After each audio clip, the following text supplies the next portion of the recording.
ఒక ఊహను, ఒక ఫాంటసీని ఎలా చెప్పాలంటే, అడల్ట్ కంటెంట్ ఉంటుంది చూసారా?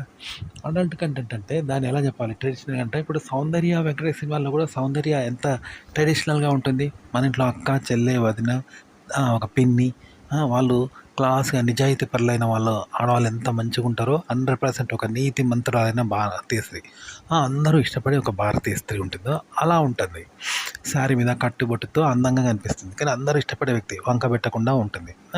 అలాంటి సాంప్రదాయమైన పతివ్రత అయిన ఒక ట్రెడిషనల్ యువతి అనమాట. అందరూ నచ్చుతారు ఆమెను.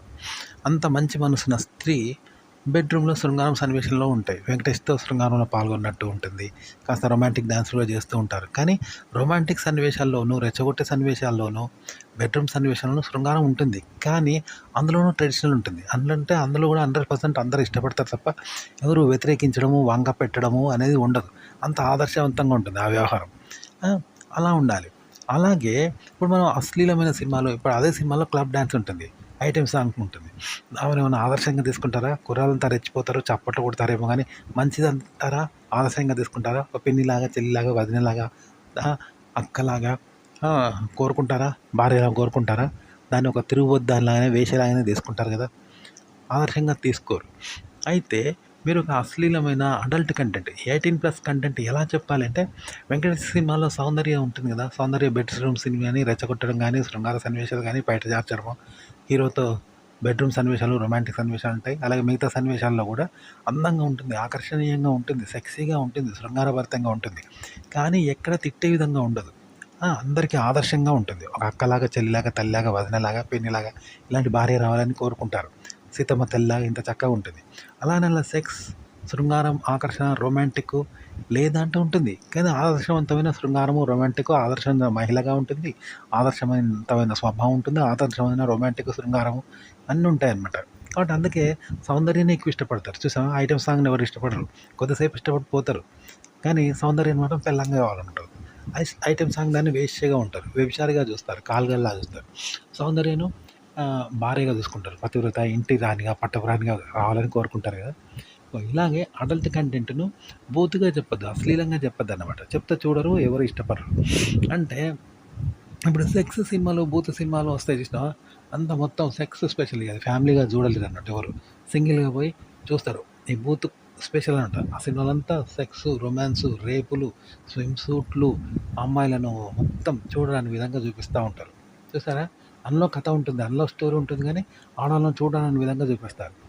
చూస్తే అది ఏ అని సర్టిఫికేట్ ఉంటుంది. బెడ్‌రూమ్ సన్నివేశాలు పచ్చిగా చూపెడతా ఉంటారు. అలాంటి వాటిని చూసి మనం ట్రెడిషనల్‌గా తీసుకుంటామా? సెక్స్ సింబల్ అది. బూతుకు. అది వ్యభిచారము. శృంగారము.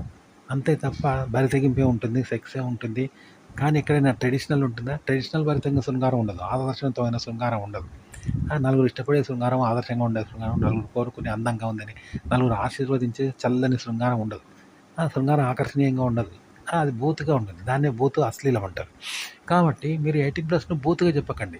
బూతు మాటలతో చెప్పకండి. బూతుగా చెప్పకండి. నీతిగా చెప్పండి. అంటే 'సౌందర్యలాగా' వెంకటేష్ సినిమాలో 'సౌందర్య' కూడా బెడ్రూమ్ సన్నివేశాలు, రొమాంటిక్ సన్నివేశాలు, శృంగారభరిత సన్నివేశాలు ఉంటాయి. మీనా ఉంటుంది, వెంకటేషు, 'సౌందర్య', అప్పట్లో 'సుహాసిని' సాంప్రదాయబద్ధమైన హీరోయిన్లు ఉన్నారు. కానీ వాళ్ళు కూడా శృంగారభరితంగా, రొమాంటిక్‌గా ఉంటారు. కవింపుగా, ఆకర్షణీయంగా ఉంటారు. కానీ అడుగడుగున ఆదర్శంగా ఉంటారు. నీతిగా, నిజాయితీతో కూడిన శృంగారభరితంగా ఉంటారు. ఎక్కడ వికారము, అసభ్యము, వ్యతిరేకత ఉండదు. అలాంటి శృంగారం ఉంటుంది. శారీలోనే అందంగా, ఆకర్షణీయంగా అందాలను ఒలకబోస్తారు. కాబట్టి అది సాంప్రదాయంగా, ఆకర్షణీయంగా ఉంటుంది. అందరూ ఇష్టపడతారు, కోరుకుంటారు. ఎవరు వ్యతిరేకించరు, ఏవగించుకోరనమాట. ఐటెమ్ సాంగ్ లాగా అలా బరితెగింపు ఉండదు. కానీ అది శృంగారభరితమే. కానీ చాలా ఆకర్షణీయంగా, ఆదర్శంగా ఉంటుంది కదా! అందరూ ఇష్టపడే విధంగా ఉంటుంది కదా! అగో అలా చెప్పండి మీరు అడల్ట్ కంటెంట్‌ని ఈ విధంగా చెప్పండనమాట. సాంప్రదాయంలో శృంగారం చెప్పండి. ఉదాహరణకి 'సౌందర్య' బెడ్రూమ్ ఇప్పుడు ఉదాహరణకి ఒక గుడిలో పూజారి ఉన్నాడు. పూజారి బయట ఎలా వ్యవహరిస్తాడు? ఆయన బెడ్రూమ్‌లో ఎలా వ్యవహరిస్తాడు? ఓ రేపిస్ట్‌లాగా, రౌడీలాగా వ్యవహరిస్తాడా? పూజారి కూడా గుడిలో ఉన్నట్టే వ్యవహరిస్తాడు కదా! ఈ 'సౌందర్య' ఆదర్శవంతమైన మహిళగా, నలుగురు నచ్చే విధంగా అది ఒక చెల్లిగా, వదినగా, తల్లిగా, కూతురిగా, పిన్నిగా, ఆదర్శవంతమైన ఒక మంచి అమ్మాయి ఎలా ఉంటుందో అలా ఉంటూనే బెడ్రూమ్‌లో కూడా అలాగే శృంగారాన్ని ఒలకబోస్తుంది. రొమాన్స్, శృంగార సన్నివేశాల్లో కూడా అలాగే ఉంటుందనమాట. అలాంటి శృంగార భరితంలో కూడా అలాగే ఉంటుంది ఆదర్శంగా. అలా ఉండాలి. అయితే ఓ రౌడీ ఉన్నాడు మన ఊర్లో. నలుగురు మర్డర్ చేసిండు, 10 మందిని మర్డర్ చేసిండు. వాడొచ్చి గుడిలో పూజారిగా చేస్తే మళ్ళీ పూజారిగా ఉంటాడా? ఉండగలడు. పేరుకే పూజారి. అంతా రౌడీ చూపులు, రౌడీజము, రౌడీ వ్యవహారమే ఉంటుంది కదా! పూజారిలాగా ఉంటాడా? ఎక్కడైనా పూజారిలాగా ఆధ్యాత్మికత ఒలకబోస్తున్నవాడు పోయాడు కదా. ఇగో ఇలాగే అశ్లీలమైన సెక్స్ సినిమాలు, బూత్ సినిమాలు, రేప్ సినిమాలు ఉంటాయి కదా, 18+ ఏ ఉంటుంది పెద్దలకు మాత్రమే సినిమాలు ఉంటాయి, సెక్స్ సినిమాలు. అవి ఎలా ఉంటాయి అలా చెప్పకండి. అలా చెప్తే అవి ఇలాగే ఉంటుంది. ఒక పూజారి రౌడీగా వచ్చి పూజారిలో గుడిలో పూజారిగా ఉద్యోగం చేస్తే ఎంత చండాలంగా ఉంటుందో అలా ఉంటుంది. కాబట్టి మీరు ఆకర్షణీయంగా చెప్పాలి. అంటే ఒక గుడిలో పూజారి శృంగారం చేస్తే ఎలా ఉంటుంది, పిల్లల దగ్గర కూడా ఆకర్షణీయంగా ఉంటాడు కదా. అలా చెప్పండి అనమాట. చెప్తే అప్పుడు ఆదర్శవంతమైన శృంగారం ఉంటుంది. అందరు ఇష్టపడతారు, అందరు కోరుకునే విధంగా ఉంటుంది. బట్ 18+ లాగా బూతులాగా, అశ్లీలంగా, అసభ్యంగా, ఏవగింపుగా, రేపుగా, వ్యతిరేకించే భావాలు కలిగేలాగా చెప్పకండి.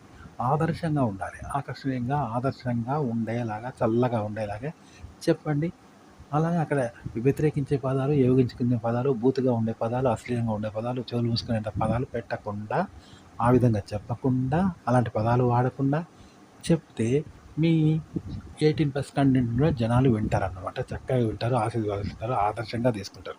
ఒక సౌందర్యలాగా, ఒక సుహాసినిలాగా మనకు ఉన్నారు కదా ఆదర్శవంతమైన హీరోలు, ట్రెడిషనల్ హీరోలు కూడా రొమాంటిక్గా, శృంగారంగా ఉంటారు. కానీ అవి ఎట్లుంటే ట్రెడిషనల్గా అందరు ఇష్టపడే శృంగారభరితంగా ఉంటారు కదా, మీనలాగా అలా ఉండాలన్నమాట. ఇలా 18+ అనేది జనం ఇష్టపడేలాగా చెప్పండి. ఇష్టపడే పదాలతో, ఇష్టపడే భావాలతో శృంగారాన్ని చెప్పాల్సి ఉంటుందన్నమాట. అయితే దీన్నంతా ఒక ఫాంటసీని ఎలా రాయాలి అంటే, ఇదంతా ఎలా రాయాలంటే, ఇప్పుడు వేరే వాళ్ళ ఆర్టికల్ చదువుతాం కదా, ఆర్టికల్ చదివిన తర్వాత మొత్తం ఒకేసారి చెప్పినట్టు చెప్పొద్దనమాట.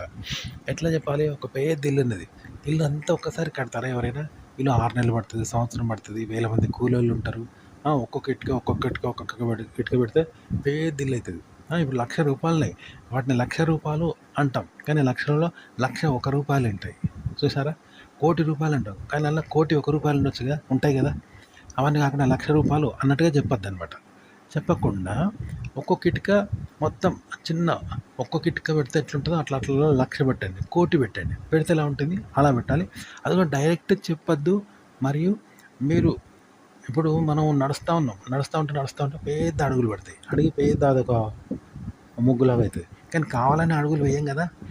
అలా అన్నట్టు ఒక్కొక్క విషయం చెప్తుంటే అదంతా ఒక ఆర్టికల్ కావాలి, ఆ విధంగా చెప్పాలి.